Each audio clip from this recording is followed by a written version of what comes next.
All righty, we are back. We're going to rock it out here for the last 20 minutes or so. We've got glad that they made it, and they've been sitting here very quietly, and they're going to be done now as a very, very passionate news presentation by the one and only Rick Thompson from the Compassion Chronicles. Take it away, Rick. Well, thanks, everybody. Thank you, Michael. It is January 30th, 2014. This is the news. I'm Rick Thompson. Hemp Meds PX, or corporate portfolio company of Medical Marijuana, Inc., has signed an agreement to exclusively supply the world's first industrial CBD-rich hemp oil-based anti-aging cannabis beauty product line. Can you believe it? The first purchase order from the home-based business organization will be $1 million in products that will ship before the end of the first quarter. And the public will have an opportunity to preview cannabis beauty products at the San Diego Union Tribune Successful Living Expo on February 1st. Now, in addition to those beauty products, the full line that Hemp Meds offers includes a CBD-rich hemp oil vapor product, hemp oil drops, vegan capsules, hemp oil-infused body washes, shampoos, conditioners, and lotions, real scientific hemp oil, RSHO, CBD-rich hemp dietary supplement, and Cannachew hemp CBD mint gum. Will Minnesota be the next state to legalize medical marijuana? As the momentum to legalize marijuana builds, 20 states have taken the step in some form. 6 more are considering it this year, including Minnesota. Even neighboring Wisconsin, which has some of the toughest marijuana possession laws in the region, has a medical marijuana bill in its state assembly this year. Now, polls now show more than half of Americans favor some level of legalization. But even as public attitudes shift, some worry that wider access to marijuana could harm more people than it helps. Every law enforcement association in Minnesota opposes legalization. Governor Mark Dayton has said he won't sign off as long as police officers are opposed. Of course, President Barack Obama just admitted to smoking, said recently marijuana was no more dangerous than alcohol, and has admitted to smoking marijuana in his youth. Now, who are the medical marijuana industry's main customers? In October, a team of psychiatrists at the University of Michigan interviewed 348 adults at a medical marijuana clinic in Michigan for a paper in the journal Drug and Alcohol Dependence. Their study was based on one clinic, but their findings can still provide clues to the demographics of the typical medical marijuana user. And the typical medical marijuana user is middle-aged.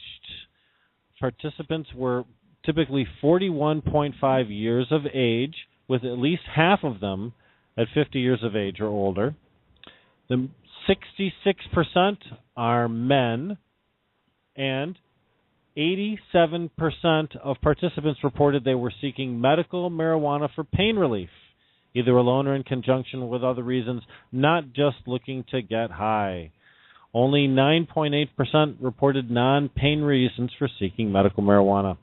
The average medical marijuana user has definitely smoked marijuana before. 96% of those participants had, and they've typically used other drugs too. 89% reported using alcohol.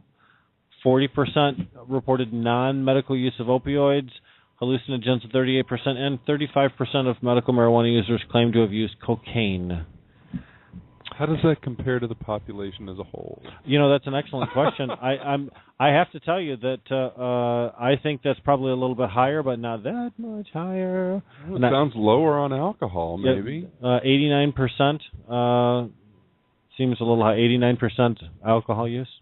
I don't know. I think the population at large is of adults, at least, greater than 89. Interesting. That's worth looking up. That's worth a Google search. Next story is about marijuana activists working towards legalization in Michigan. Now, this is a great story just published by Channel 7 and 4 News, and it featured some of our local marijuana activists, including Tim Beck. And the article states that Tim Beck is looking to the future while he's gathering the troops to get another ballot referendum before voters that would make smoking marijuana legal. Beck said, "I'd say that in 2018, there's no doubt in my mind we will be at that level. I know that's only 4 years away, but it's possible state lawmakers in Lansing could act before then."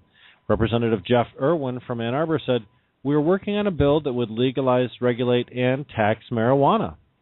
Residents in Michigan know that marijuana prohibition isn't working, it's incredibly costly, and the drug war is a war against our own people that we pay for dearly, Irwin said.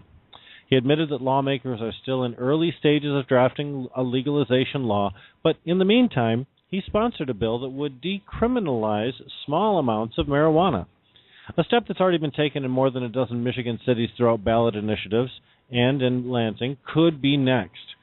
Now, I can't name names, Beck said, but we have 2 cities in northern Michigan that are targets. Now, what happens in Michigan and how fast it happens may be shaped out west.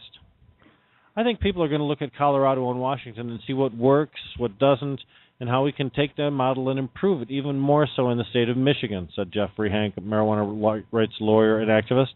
That way we can make something that people want to pass here. And lastly, in Louisiana, conservative Republican Governor Bobby Jindal says he supports making medical marijuana available in Louisiana as long as it's tightly controlled. I continue to be opposed to the legalization of marijuana, Jindal said Wednesday. When it comes to medical marijuana, if there's a legitimate medical need, I'd certainly be open to making it available under very strict supervision for patients that would benefit from that, said the governor.